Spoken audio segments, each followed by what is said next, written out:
माननीय मुख्यमंत्री महोदय एकनाथजी शिंदे साहेबांच्या आदेशानुसार नाशिक पासून तर ठाणेपर्यंत जो रस्त्यांवर पडलेले खड्डे आणि त्याच्यामुळे होणारी ट्रॅफिक जाम या संदर्भामध्ये आज ठाणे जिल्हाधिकारी कार्यालयामध्ये बैठक संपन्न झाली। या बैठकीला MSRDCचे सर्व अधिकारी, त्याच्यासोबतच नॅशनल हायवेचे सर्व अधिकारी, PWD बांधकाम विभागाचे अधिकारी, पोलीस प्रशासन, RTO, ट्रॅफिक आणि इतरही सर्व संबंधित अधिकारी या बैठकीला उपस्थित होते। या बैठकीमध्ये प्रामुख्याने जर आपण विचार केला तर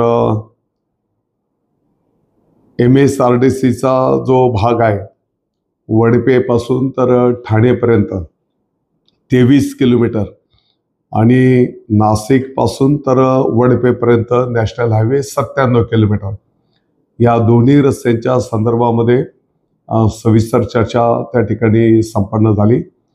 रस्त्यावर पडलेले जे काही खड्डे आहेत ते तातडीने बुजवणे, परत खड्डे निर्माण होणार नाहीत याची काळजी त्या ठिकाणी घेणे, जी काही पुलांची कामं चालू आहेत ती पुलांची कामं लवकरात लवकर कशी मार्गी लावता येतील त्या दृष्टिकोनातून कामकाज करणं आणि त्यातल्या त्यात प्रामुख्याने आसनगाव जवळचं जे काही रेल्वे पुलाचं काम प्रगतीपथावर आहे ते काम पूर्ण होण्याच्यासाठी आणखी साधारणतः 3 महिन्याचा कालावधी लागणार आहे। परंतु तोपर्यंत अस्तित्वातला जो काही पूल आहे तो पूल लवकरात लवकर दुरुस्ती करून त्याच्यासाठी पोलीस प्रशासनाचं ट्रॅफिक कंट्रोलच्या संदर्भातलं नियोजन करून त्या ठिकाणी तो दुरुस्त करण्याचा निर्णय झाला।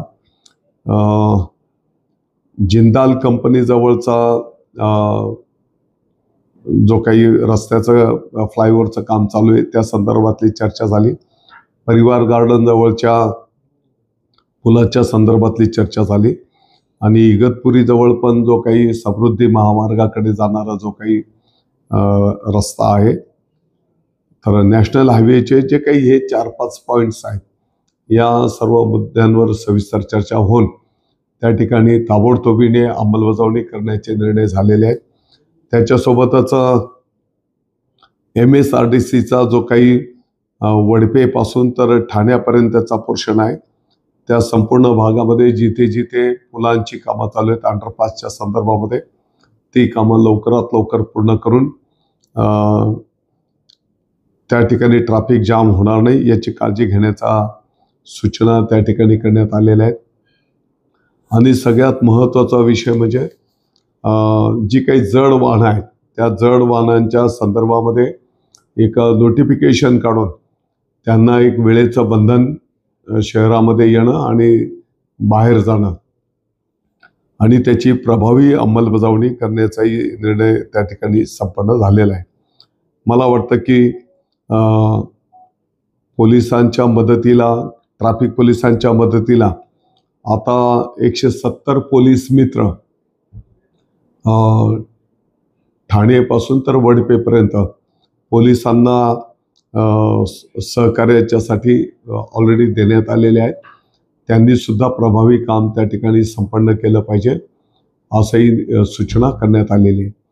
आणि त्यातल्या त्यात जे काही ट्रॅफिक जाममुळे लोकांना अडचण होते तर कोणती वाहनं कोणत्या लेनने चालली पाहिजे, जड वाहनं दुसऱ्या तिसऱ्या लेनमधनं चालली पाहिजे, जी काही लहान वाहनं आहेत त्याला पहिली लेन खुली ठेवणं आणि त्याची प्रभावी अंमलबजावणी करणं अशी सूचना आणि निर्णय आजच्या बैठकीमध्ये संपन्न झालेला आहे।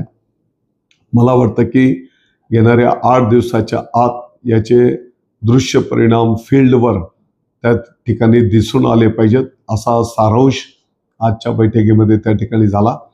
आणि जर याची प्रभावी अंमलबजावणी झालेली दिसून आली नाही तर त्या भागातल्या वरिष्ठ अधिकाऱ्यांवर जबाबदारी निश्चित करण्यात येईल, त्यांच्यावर कारवाई केली जाईल असाही निर्णय आजच्या बैठकीत झालेला आहे। ही वस्तुस्थिती आहे की नाशिक पासून तर ठाणेपर्यंत